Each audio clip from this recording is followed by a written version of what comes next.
Bonjour, je remercie chaleureusement l'AQRP qui me donne l'occasion aujourd'hui de vous partager dans les grandes lignes l'évolution de la pérédance ainsi que ses enjeux et ses perspectives d'avenir en Suisse et plus particulièrement en Suisse romande. Comme vous le savez tous et certainement depuis bien plus longtemps que nous, la pérédance repose sur le savoir expérientiel des personnes qui ont vécu avec des troubles psychiques et ou des situations de vulnérabilité. Elle s'inscrit dans une logique de rétablissement, de partenariat, de citoyenneté active, en complémentarité avec les autres approches professionnelles plus classiques.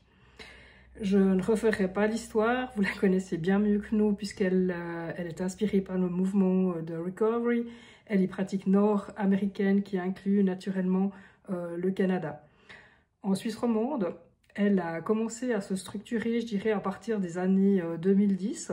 avec des initiatives pionnières telles que Promentes Sana, Exine Suisse, RIPER ou la CORASP,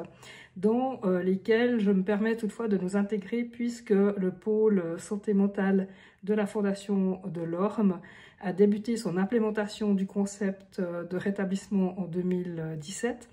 en particulier grâce à un partenariat fort avec l'AQRP, dans le cadre duquel Diane Harvey et Marie Gagné en particulier sont venues régulièrement en Suisse jusqu'à 2 fois par an pour former les professionnels de plusieurs institutions. Depuis, ce sont pas moins de 19 volets, soit plus de 300 personnes qui ont été formées par notre centre de compétences.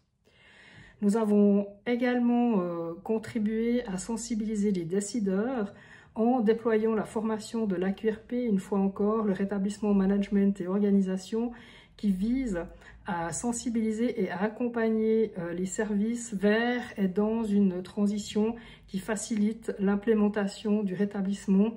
au sein des équipes en expliquant le changement de paradigme à la relation à l'autre, c'est-à-dire en valorisant d'une part le rôle des personnes concernées, de la pérédance, c'est-à-dire en promouvant plus d'horizontalité dans les relations entre les personnes concernées et les soignants. En 2022, la CORASP a créé son centre de compétences de la pérédance en santé mentale et je pense que cet événement représente sans doute une des avancées majeures pour la professionnalisation et la diffusion de la pérédance, en tout cas en Suisse romande. S'agissant des enjeux et des défis actuels, l'absence de statut officiel ou le manque d'un référentiel de compétences prétérite, selon moi, une vraie reconnaissance professionnelle. L'intégration au sein des équipes demeure parfois encore compliquée en raison de certains préjugés, parfois des soignants, qui peuvent rendre complexe l'adoption d'une posture professionnelle claire.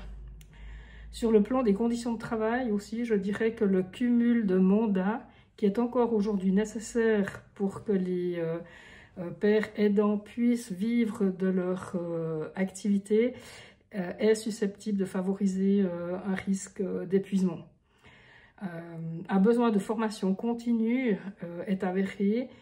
Elles sont peut-être à diversifier, je ne sais pas, et la création et le financement d'espaces d'intervision demeure également une des nécessités, je dirais, incontournables pour l'avenir. S'agissant de ma vision de la pérédance, bien sûr, une professionnalisation accrue avec une reconnaissance officielle du statut, de pérenniser et de développer son développement dans de nouveaux champs tels que l'addiction, la précarité ou les maladies chroniques, une valorisation du savoir expérientiel comme levier d'innovation, le renforcement de partenariats entre institutions, associations et personnes concernées. Qui sont les acteurs clés